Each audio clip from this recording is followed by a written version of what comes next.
J'arrive dans le terrain du camping, je vois pas quoi, mon cousin en train de défoncer l'auto de ses morts. Il a prendu un arbre avec, j'ai vu carrément, il l'a fumé sur place, l'auto, il n'a rien à branler, c'est pas la sienne, mais Seigneur, si je le prends dans les mains, je vais le tripaner carrément, il va vomir ses tripes, le bâtard de mort.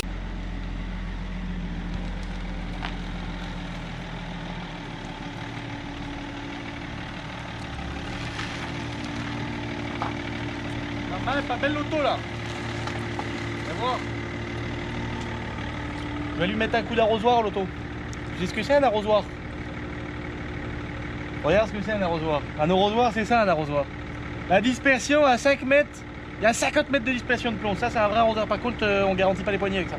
Bon comme prévu les amis, petite vidéo aujourd'hui pour vous parler de ma petite 530.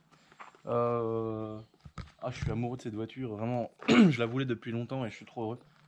Donc là je l'ai récupérée de chez mon petit carrossier. Elle est encore pleine de poussière. Regarde, tu peux déjà constater les jantes en gris anthracite. Oh, oh c'est bon. Regarde-moi ça. Regarde, regarde mon chef. Regarde ça. Oh, oh, oh c'est bon. Petit pare-choc avant. Petit pare-choc avant. Tu vois, je te laisse constater le travail d'exception qui avait été fait ici. Parce que là c'était tout éclaté là. Blaf. Il y avait des bouts de pare-choc, des bouts de trucs, il a tout réparé, mais à la fibre bicomposant le truc et tout derrière. Et il nous a fait ça bien, franchement. Je vous en reparlerai plus tard parce qu'il vient de monter son petit atelier, etc. Donc il y aura sûrement un petit truc pour ceux qui veulent faire des éléments sur leur voiture pour avoir un petit tarot. J'en reparlerai dans une prochaine vidéo. Ne vous inquiétez pas. En tout cas, je suis très content, elle est vraiment neuve. Il m'a repeint les baguettes en noir mat. Bah les jambes de l'autre côté sont faites aussi. Normal, on va pas se mentir, hein, je vais pas te mentir. Là j'ai reçu mes petites pièces. Donc là je change les 4 pneus parce que comme je vous avais dit dans la première vidéo les amis, excusez-moi, la voiture elle est restée à peu près genre 6 mois dans un hangar. Et du coup elle est restée à plat et les pneus, bon voilà, quand tu roules un peu fort des fois tu sens que ça fait un petit bruit de pneus morts quoi. Donc j'ai 4 petits Dunlop qui arrivent. J'ai pris des petits disques percés tu sais, genre les... bouge pas, j'arrive. Ça va mieux vous montrer. En fait, moi, j'aime pas les rainurés. J'aime ceux qui sont juste percés comme ça. Tu sais, ça fait M3, ça fait Audi R8, ça fait beau. Ah, c'est beau. Ah, c'est beau. Donc là, j'ai pris 4 disques, 4 jeux de plaquettes Brembo. Mais j'ai tout pris, hein, parce que normalement, tu sais, nous, à la campagne, quand on démonte, le petit truc de capteur de plaquettes d'usure, tac, on fait un nœud avec, on le chinte, et puis c'est terminé, il n'y a plus de voyant tableau de bord. Là, j'ai carrément racheté les capteurs, tu vois, pour te dire à quel point on part dans le... Là, c'est du purisme. Donc 4 disques, 4 plaquettes, 4 pneus. Je vais bientôt vous faire une petite vidéo, je pense, un petit peu en rigolade. Ou alors je l'annoncerai dans une story YouTube peut-être. Pour faire que sur Snap, parce que j'aime bien aussi faire des petits trucs sur Snap. On va se faire une petite ligne avec Babas là. On va se faire un petit atelier soudure. Descente de turbo, tube, silencieux maison, tube, 2 petites sorties au pare-choc. Ah, ça va être beau. Le pare-choc arrière aussi, il était ramassé, mais ramassé sec. Et en fait... Là, il était complètement éclaté le pare-choc. Il y avait des gros trous et tout. Donc là, on n'a pas remonté les baguettes et pas remonté le diffuseur pour la simple et bonne raison qu'il y a un attelage qui va arriver. Donc on a remis que 2 vis du pare-choc. Mais je vais bientôt leur défaire pour remettre mon attelage, etc. Et donc après, on va la remettre nickel. Je suis trop content. Le petit ciel de toit noir du Seigneur. Là, regardez à l'intérieur. Regardez à l'intérieur. Le compteur, celui-là, il n'y a pas de problème pour les limitations avec celui-là. En fait, j'avais les cristaux liquides, tu sais, de l'affichage du compteur. Alors là, je vous donne une astuce, les amis. Enfin, c'est pas une astuce, c'est je me suis fait pirater. Je me suis fait pigeonner. En fait, ils te vendent la petite nappe, tu sais, genre avec les cristaux liquides, ça vaut 40 balles sur eBay. Oui, ça se change en 15 minutes et ils t'expliquent ça en anglais, machin truc. J'ai ouvert le compteur, frère. Une galère à défaire. Pourtant, je bricole, tu vois.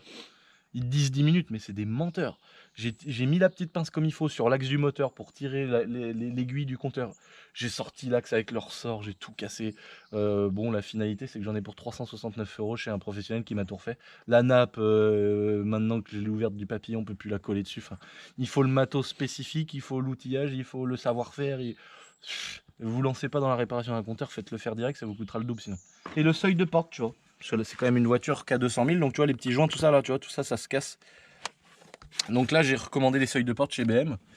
Et puis bah après, une fois que j'aurai mon compteur, les seuils de porte, que j'aurai monté mon petit attelage et tout, elle sera vraiment finie. Je sais pas s'il y en a qui se sont rendus compte, mais j'ai quand même gardé mon disque tout le long de la vidéo, c'est un peu relou. La petite 530 les amis, au même endroit que je vous l'avais présenté au tout début où je l'ai eu. Et donc là, elle est finie. Ah, c'est beau, ah, c'est beau. Donc, ah putain, mais qu'est-ce qu'elle est belle. En plus, elle a les phares tout neufs. Le carrossier, il m'a fait ça, mais d'une beauté incroyable. Elle est vraiment neuve. Alors, il me reste un défaut de carrosserie, les amis. Je vais vous le montrer de suite. Et ça, bon, c'est aussi sa petite signature. Voilà, il y avait une rayure ici, tu vois, un petit peu profonde. Tu vois là, ouais, bien comme ça. Bon, dès que tu recules, tu la vois plus. Mais je vais, j'ai un pote qui m'a dit, je vais policher, mettre un coup de crayon, policher. Tu sais, tu peux toujours, comme on dit, sauver les murs. Je crois que c'est ça, je crois que c'est ça l'expression. On peut toujours sauver les murs et puis aller polichette ça tranquillos afin de se faire un beau petit truc. Et c'est là où le carrossier il est vraiment top du top, frère. C'est que regarde, il m'a même fait la roue de secours, j'étais pas au courant, frérot. Oh, c'est bon. Oh, quand j'ai vu la roue de secours dans le coffre, j'ai dit maman Jésus, il a fait la roue de secours toute neuve. Donc là, il me reste le petit diffuseur à reposer, petit truc. Comme je disais tout à l'heure, j'attends mon petit attelage. Donc je vais reposer. On va se faire une petite ligne sur mesure avec mon petit babas. Oh putain, mais elle est belle. Elle est belle. Et on va se faire une petite ligne sur mesure avec mon petit babas dimanche. Donc ligne sur mesure, ça veut dire on supprime les catalyseurs sortis de turbo. Donc on met une descente de turbo de TDS parce que ça va dessus nickel sur le turbo, sauf qu'il n'y a pas de cata, c'est une descente de turbo. Ensuite on coupe la ligne d'origine, on enlève, on laisse, non, on met la descente de turbo de TDS qu'on rejoint sur la ligne d'origine de la 530D. On laisse le catalyseur, donc les pré-cata qui sont sortis de turbo, on les vire. On laisse les catalyseurs pour garder du couple, parce qu'en ligne vide tu perds un peu de couple. On laisse catalyseur. Après, c'est du tube tout le long d'origine. Au bout, tu as un autre, un merdier, je sais pas ce que c'est. On le vire, on met 2 tubes. Et à la fin, il y a le silencieux. On le vire, on met un silencieux accessoire, donc adaptable que j'ai à la maison. Et on met ce silencieux là, donc en fait qui va laisser un peu plus de sonorité, mais qui va quand même un peu l'atténuer. Et en sortie, je mets 2 petites sorties chromettes assez jolies. Mais je vous montrerai ça quand même sur YouTube. Vous inquiétez pas. Et donc ce que je voudrais, c'est avoir un beau petit bruit, un petit peu plus rauque, mais pas trop, tu vois. Je veux quand même pouvoir taper des 500-600 bornes avec sans être emmerdé avec un bruit de malade, mais je veux quand même un bruit un petit peu plus beau que de l'origine. Surtout que les 536 cylindres, ils font un bruit, je vais pas te mentir, c'est quelque chose. C'est quelque chose. Alors regardez les amis, petit t-shirt, voilà. Il est là, le petit t-shirt, mon cousin, je vais pas te mentir. Avant de quitter cette vidéo, voilà. Revenez après la vidéo, les amis, quand même. Avant que vous quittiez la vidéo, il n'y en a que 200, les amis.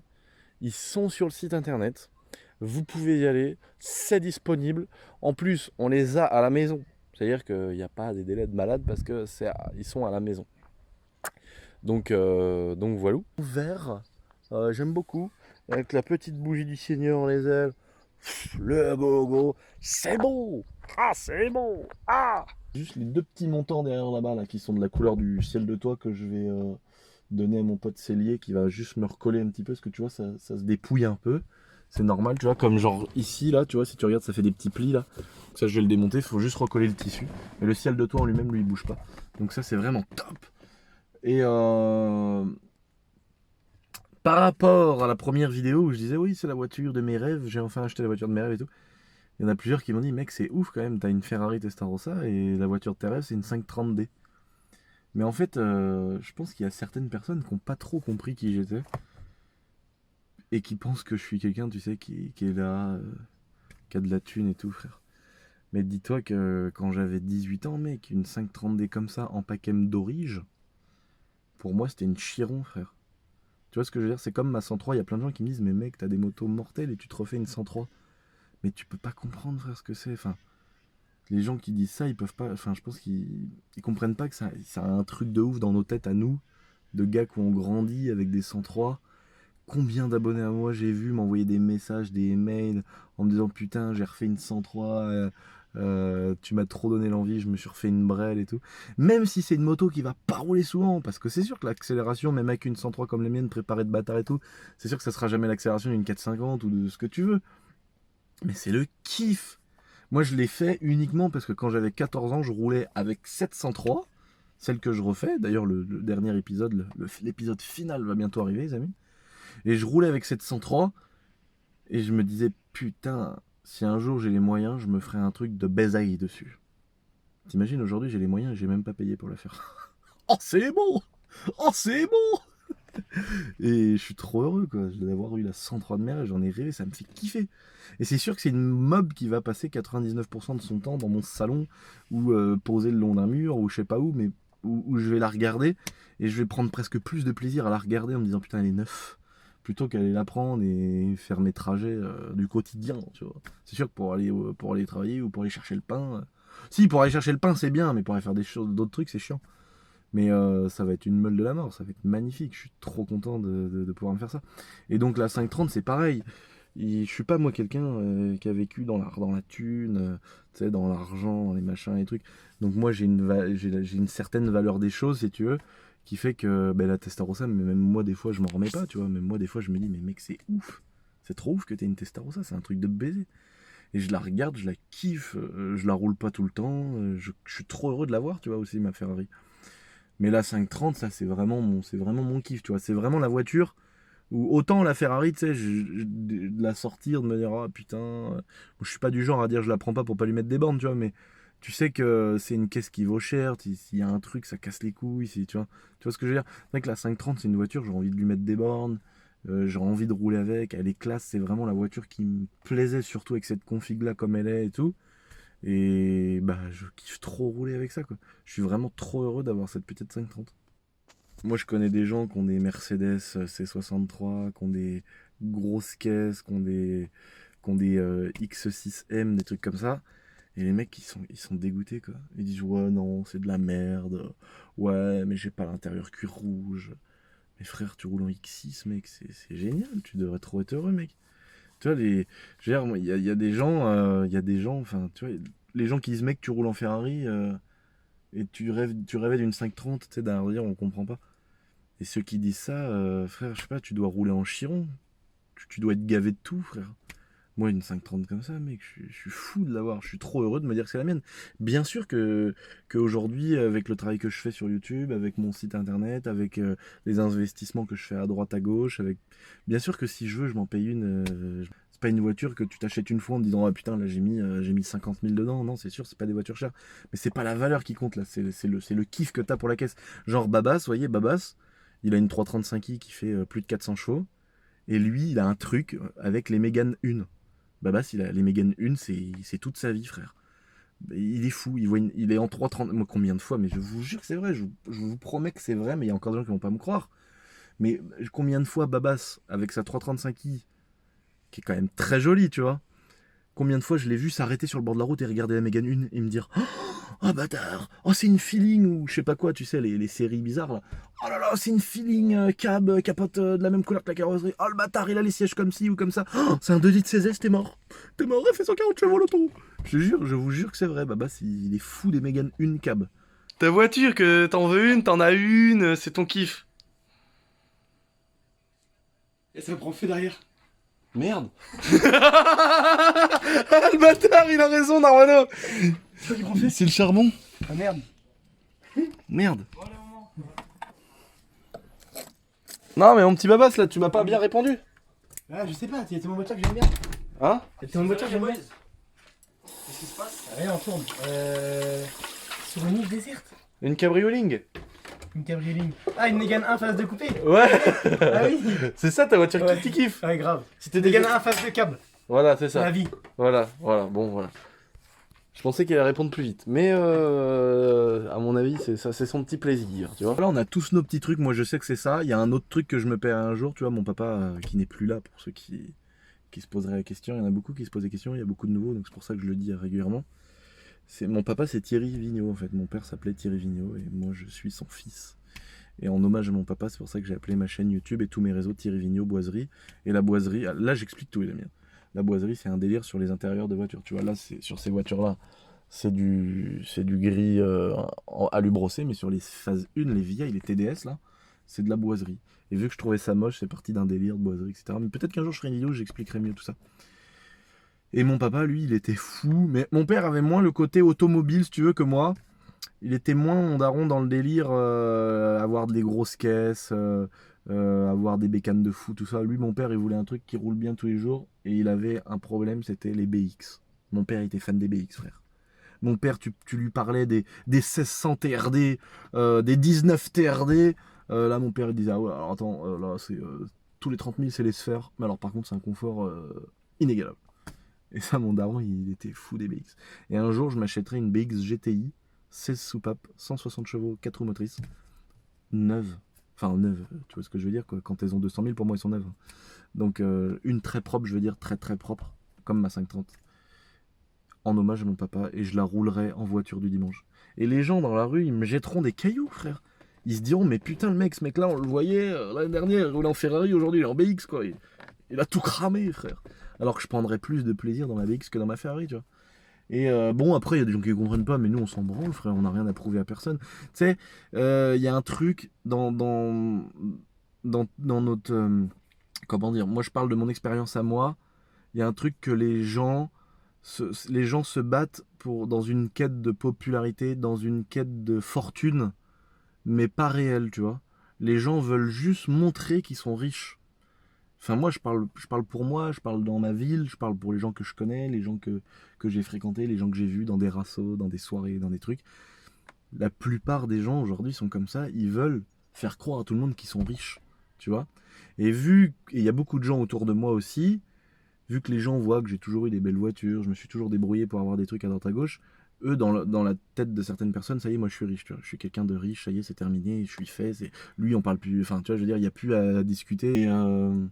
Et il y a des gens, pour des gens qui me connaissent, qui me fréquentent, qui se sentent obligés, si tu veux, de me parler d'argent, de me dire ceci, de me dire cela, d'acheter des grosses voitures ou de dire je vais acheter ci, je vais acheter ça.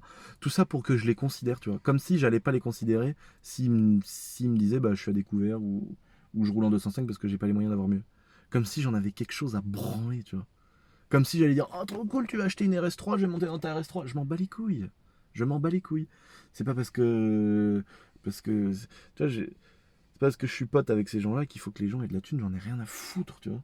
Moi j'ai des potes, mon gars, et tous les jours ils me claquent des barres en me disant putain, je suis encore à découvert, je suis à moins 800, tu vois. Et on se tape des barres, et je m'en tape, et c'est pas pour autant que je lui rince la gueule et que je lui paye le resto, tu vois ce que je veux dire. Et pourtant, je le kiffe autant. Et je kiffe aussi des potes qui roulent en Ferrari, tu vois. Mais on s'en bat les couilles. Et aujourd'hui, et moi j'ai vécu ça, et il y a une époque où ça m'avait vraiment saoulé. C'était à l'époque où j'organisais des rassos. J'organisais des gros rassos, il y avait 1500, 2000 personnes des fois. Je finissais toujours en garde à vue, enfin c'était la merde. Mais bon, on passait des très bonnes soirées. Il y en a beaucoup qui vont voir cette vidéo, qui doivent se rappeler de mes rassos. C'était vraiment quelque chose. Et bah il y avait trop cette atmosphère. Même si moi je la cassais un peu cette atmosphère, si tu veux, parce que j'arrivais avec ma motocross, on s'en battait les couilles, je prenais quasiment jamais ma R8. À l'époque j'avais ma R8, je la prenais quasiment jamais pour aller au rasso. Et il y avait toujours cette atmosphère du mec, tu sais, le mec il va faire un crédit à sa meuf, il va faire un crédit à lui, à la conso, il va se mettre dans la merde, tout ça pour acheter, je sais pas moi, une grosse caisse, et arriver au rasso avec une grosse caisse, tu vois. Pour que les gens disent, ah ouais, t'as pris une RS4 et tout, oh, t'as de la thune, ou tu sais, oh putain le bâtard, il a acheté, je sais pas moi, j'en sais rien, moi, une Audi R8, putain tu roules en Audi R8, enfoiré, tu vois. En fait, j'essaye de sélectionner des voitures parce qu'il y a beaucoup de gens qui ont ces voitures-là et qui vont penser que je les vise dans la vidéo, alors que pas du tout. Mais il y a plein de gens je sais qui se mettent dans la merde de ouf et tout ça pour que les gens disent ah ouais regarde il a une belle caisse. Mais sauf que tu auras jamais, pour quelqu'un qui critique comme ça et qui parle comme ça, tu auras jamais la caisse que les gens veulent voir. Aujourd'hui, les gens, ils sont submergés sur les réseaux d'Aventador préparés, de Rolex avec des diamants à 1 million d'euros la montre, de Chiron, carbone, graphite ou je sais pas quoi. C'est que des trucs de fou malade. Et du coup, les gens sont tous là-dedans et les gens, c'est ce qu'ils veulent voir. Donc, tu vas arriver, par exemple, moi, il y a une époque où ça m'avait saoulé. avant que j'organise des rassos, j'avais ma première voiture, c'était mon rêve de ouf et tout. J'avais une M3. Qu'est-ce que c'est que cette tribu de gosses qui arrive? J'avais une M3 46 et cette M3 46, elle avait la config que je voulais, c'était Laguna Seca Blue avec intérieur Laguna Seca Blue. J'avais mis des combinés filetés BC Racing, j'avais posé sur des jantes en 20 BBS Le Mans avec des départs de malade et tout. Et cette caisse, elle était RHD, elle était volant à droite. Et en fait, si tu veux, le fait que ce soit une RHD, ma M3, ça m'avait permis de l'avoir avec la config que je voulais, que la caisse soit neuve. Elle avait 90 000 km. Et dans le budget que j'avais mis dedans, en France, ça coûtait le double en fait. Ou alors, sinon, ça coûtait un petit peu plus cher que le budget que vous voulez mettre, mais la voiture, elle avait 200 000, elle était pourrie, c'était un coupé, c'était pas un cab et tout. Donc en gros, c'est pour ça que j'avais pris un volant à droite, parce que j'avais pas les moyens d'avoir cette config-là en française, tu vois, tout simplement. C'était une question uniquement financière. Et moi, je m'étais dit, bah, je me lance là-dedans, si ça me plaît pas, je la revendrai. J'essaye le RHD, tu vois. Et j'étais un des premiers par chez moi à avoir une voiture qui avait le volant à droite. Mais mon gars, mais laisse tomber, est-ce que les gens crachaient sur ma gueule, mon gars? Mais laisse tomber. Ouais, il a pas les moyens d'avoir une française, ouais, regarde-le, il a un volant à droite parce qu'il peut pas se permettre de prendre une normale, tu vois. Donc je m'en prenais plein la gueule. Et tout ça parce que bah, j'avais une voiture qui avait le volant à droite. Et aujourd'hui, frère, la plupart des gens qui critiquent, ils ont eu des RHD ou ils achètent. Enfin, tu vois. Donc en fait, tout ça pour dire, les amis, tout ça pour dire qu'en fait, il faut que vous fassiez plaisir à vous. Tu vois, moi aujourd'hui, ces gens-là qui me clashaient la gueule, frère, c'est eux qui viennent me sucer la bite pour que j'emmène leur meuf dans ma Ferrari, tu vois ce que je veux dire? C'est des gens qui viennent me lécher la tub là, parce qu'avant je faisais pas mes vidéos, j'étais pas connu, il y avait rien. J'avais même trois avec le volant à droite, les gens se foutaient de ma gueule, me disaient ah, et ta motocross, elle a la poignée de gaz à gauche, vu que t'as le volant à droite dans ta voiture, tu vois. Ils se foutaient de ma gueule tous ces enculés, tu vois. Et aujourd'hui, ils me lèchent les couilles, frère, parce que ces mecs-là, maintenant, ils ont des sociétés, ou ils travaillent dans je sais pas quoi, ils veulent de la pub, ils veulent de la visibilité, ou ils veulent que leur meuf fasse un petit tour en Ferrari, tu vois. Ou même eux, tu vois, ah, je suis photographe, je peux faire un shooting de ta caisse. Mais non, mec, parce que t'es un putain de connard qui s'est foutu de ma gueule il y a 4-5 ans quand j'avais une voiture qui allait au volant à droite, parce que j'avais pas les moyens d'avoir la normale, tu vois. Et c'est pour ça que, au final, même si j'avais eu la M3 bleue, intérieure bleue, celle que j'avais, mais avec le volant du bon côté, les gens m'auraient dit quoi? S'ils pouvaient pas me clasher sur le fait que ce soit une RHD, les gens m'auraient clashé en me disant ah ouais, mais c'est une 46, c'est pas une 92. Tu vois, à l'époque, la 92 était sortie. Il n'y avait pas les F80, tout ça, mais il y avait les E92. Et les gens m'auraient dit ah ouais, mais c'est pas une 92, c'est pas la dernière. Alors les gens, tu sais, ils te mettent bien dans la gueule. Ah, elle est belle ton ancienne M3. Tu sais, pour te dire c'est une ancienne, tu vois, c'est pas la nouvelle.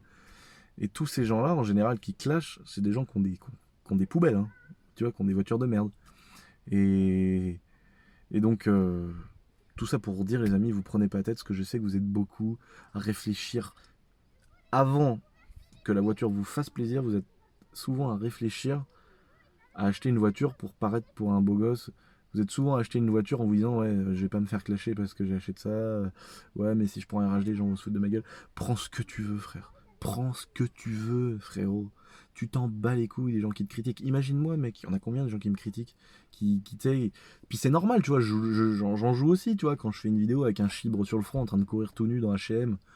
Normal que les gens après les gens ils voient cette vidéo là, c'est la première vidéo qu'ils voient, c'est normal qu'ils me traitent de beauf dans les commentaires. Mais on s'en fiche, frère, tu vois, c'est pas lui qui a le cul dans ma Ferrari, c'est moi. Et c'est pour ça, faites-vous plaisir, faites-vous plaisir. Si ton kiff c'est d'avoir une Toyota MR2, entre guillemets, je clash jamais les voitures, mais celle-là je la trouve vraiment dégueulasse. Si c'est ton kiff d'avoir une Toyota MR2 et un énorme béquet Tankerville en carbone derrière, et bah achète-la, frérot. Fais-toi plaisir. Si tu veux une BM avec des jantes en 28 et que tu dois recouper les ailes à la scie sauteuse, et bah fais-le, frère. Tu vois ce que je veux dire? Si t'as 18 ans et que tu veux rouler en série 7 et que t'as peur que les gens te traitent de daron, ah mais t'as une caisse de daron et tout, tu les emmerdes, mec. Prends la voiture qui te fait plaisir à toi. Achète la maison qui te fait plaisir à toi. Achète les fringues qui te font plaisir à toi. Te sape pas pour... Enfin, j'ai des conseils à donner à personne, mais il y a trop de gens qui sont frustrés, qui se prennent la tête, qui dorment pas de la nuit à cause de ça, mais c'est de la merde pour du matériel, tu te rends compte? Il y a trop de gens qui sont là à se dire ouais mais non, mais regarde, je vais acheter ces chaussures là 200 balles parce qu'au moins c'est des vrais, ils me diront pas que c'est une copie, machin truc, tu vois. Mais frère, achète ce que t'as envie, sois toi-même, fais ce que t'as envie de faire. T'en as rien à foutre. tu emmerdes ceux qui sont pas contents. Moi j'ai toujours fait ça, tu vois. Moi à l'école j'étais gros, je me faisais insulter d'obèse, de gros sacs, de merde, les filles elles se foutaient de ma gueule. Et c'est ces mêmes filles que j'ai rebaisé 6-7 ans plus tard. Parce que j'étais connu, tu vois. Les meufs qui me traitaient de gros au collège, qui me traitaient de gros sacs, qui venaient, qui me pinçaient mes bourrelets, tu vois. Et bah c'est ces mêmes meufs là que j'ai défoncé, frère. Et je vous jure, ça m'est arrivé plusieurs fois. Une fois je me suis retrouvé dans ma petite caravane avec une meuf qui s'appelait Chloé. Voilà, je dirais pas le reste parce que je serais un bâtard de l'afficher. Et donc cette petite Chloé là, c'était une meuf qui se foutait beaucoup de ma gueule quand j'étais au collège. Et parce que j'étais gros et que voilà, personne ne traînait avec moi parce que j'étais obèse et tu vois, j'en ai souffert mine de rien, tu vois. Donc bon, vu que moi, ma mère elle me disait écoute, s'il y en a un qui te traite de gros, tu le tapes. Donc moi j'écoutais ma mère, donc souvent je tapais les autres. Mais je me faisais quand même massacrer la tête, tu vois. Et donc ces meufs là elles se foutaient de ma gueule, elles rigolaient, elles écrivaient des petits mots en disant ah t'es assis à côté du gros, des trucs comme ça. Et ces meufs là après elles se sont dit oh bah tiens il est connu, oh bah tiens il a des grosses voitures, bah pourquoi on n'irait pas le baiser. Et donc moi qu'est-ce que j'ai fait, viens, t'inquiète, que la meuf elle arrive, allez hop, et une fois que je l'ai dérouillée sans le moindre des respects, la meuf elle me dit ouais mais tu veux du sérieux, maintenant je lui dis fais tes affaires, casse-toi. Et ça je vous jure que c'est vrai. Et la meuf je lui dis maintenant tu fais tes affaires et tu te casses. Et la meuf elle me dit quoi, mais quoi, je dis tu te rappelles quand j'étais au collège? De quoi? Bah que tu te foutais de ma gueule sans arrêt, que j'étais un gros sac parce que j'étais obèse. Mais non, mais oui, mais on était des enfants. Mais vas-y, ta gueule, t'avais 14 ans, casse-toi maintenant. Fais tes affaires, casse-toi maintenant, que je te dérouille ta race. Je l'ai fait plusieurs fois, je vous jure, je l'ai fait plusieurs fois. Juste pour lui dire, tu vois, tu t'es foutu de ma gueule, et bah maintenant je t'ai ken, et maintenant tu te dégages comme une grosse merde. Casse-toi. Et ça, je l'ai fait. Et donc voilà, les amis, peu importe vos complexes. Tu vois, j'ai trop de mails. En fait, je vous dis ça parce que j'ai beaucoup de mails de gens qui me disent ouais, j'ai une voiture, mais les gens se foutent de ma gueule. J'ai même des filles qui viennent m'envoyer des mails en me disant ouais, je suis grosse. Voilà, enfin, elles me disent pas je suis grosse, elles me disent ouais, je suis en surpoids. Tu sais comment elles sont les filles, elles prennent des pincettes. Elles me disent ouais, je suis en surpoids, je le vis mal. Tes vidéos, elles me remontent le moral, ça me fait trop plaisir de regarder tes vidéos, etc. Et moi, des fois, frère, j'ai les larmes aux yeux de voir une fille qui vient me dire je suis en surpoids, les gens se foutent de ma gueule. Et parce que je l'ai vécu, si tu veux. Tu vois, moi aussi, je suis rentré le soir chez moi en pleurant parce que les gens m'insultaient. Alors, je me faisais pas taper parce que souvent, ceux qui m'insultaient, comme je te disais, je les tapais ou tu vois, je me débrouillais autrement. Mais bon, ça m'empêchait pas de chialer le soir avec ma mère. Hein. Et quand je vois des gens comme ça qui m'envoient des messages en me disant ouais, j'ai des problèmes de poids ou j'ai des problèmes dans ma vie, ma copine m'a largué, elle m'a trompé avec mon pote, des sales histoires, et ben je me dis putain. Mais les amis, on est jeunes, enfin pas tous, mais on n'a qu'une vie, quoi, c'est ça que je veux dire. Profitez-en. Ta meuf est à larguer, elle s'est fait défoncer par tes potes, et bah tège-la, frère, et retrouve-en une mieux, et profite de ta vie de célibataire, même s'il faut que tu vendes ta maison, que tu vendes ta voiture, et que tu te reconstruises, et bah reconstruis-toi, et elle va avoir plus la rage, tu vois. Et inversement, si c'est ton mec qui t'a trompé avec une autre meuf, et bah ce gros connard, et bah toi refais-toi si bah ta Mini Cooper voilà, ou ton Audi TT faut la revendre, bah revends-la, puis nique sa mère, t'en auras une plus tard, refais-toi, mets-toi bien et après il aura la rage, tu vois, de t'avoir quitté. Donc c'est pour ça je pars dans un débat fou. Je suis complètement ouf, mais c'est parce qu'en fait ce matin j'ai ouvert mes mails et je me suis dit putain, mais j'ai souvent des mails avec des gens qui sont pas bien, tu vois. J'ai même eu des gens qui sont venus chez moi, mec, en me disant ouais, t'as sauvé mon mari du suicide. Enfin bon, je trouve ça un peu ouf d'en aller jusque là, tu vois, mais il m'est arrivé des sales histoires, quoi. Moi il m'est arrivé des sales histoires. Moi il y a une meuf qui m'a demandé en mariage à la chicha, frère, j'ai pas voulu, elle s'est ouvert les veines avec un cutter, frère, elle a fini aux pompiers, tu vois. Elle a fini aux urgences, la meuf. Elle s'est ouvert les veines à la chicha, tu vois. Il y a des trucs qui partent loin. J'ai bientôt 300 000 abonnés, tu vois ce que je veux dire. Je suis pas Justin Bieber, frère. Alors imagine ces gens-là, tu vois ce que je veux dire. Mais en tout cas, le fait que mes vidéos réconfortent, ça me fait vraiment plaisir. Ça me fait plaisir, je suis content. Donc tout ça, petit mot de la fin, les amis. Profitez de la vie et arrêtez de vous préoccuper de la vie des gens. Vous en avez rien à foutre. Faites votre vie, faites-la comme vous voulez, roulez avec la caisse que vous voulez, avec les fringues que vous voulez porter. Voilà. C'est tout. Sinon, bah, mon petit t-shirt, il est dispo sur mon site. Tu peux y aller avec grand plaisir. Le mec qui force, tu sais. Donc, non, mais je le dis en fait parce que à la fin de cette vidéo, à mon avis, quelques minutes après, il n'y en aura plus. C'est pour ça, ceux qui le veulent, n'hésitez pas à y aller. Donc voilà, les amis. Je suis parti sur une petite présentation des étapes de ma 530. C'est parti en sujet de société, frérot. Mais j'avais envie de parler de ça avec vous. Parce que ouais, il y a malheureusement, c'est comme ça, frérot. Donc, faites comme moi. Battez-vous-en les couilles un peu de tout.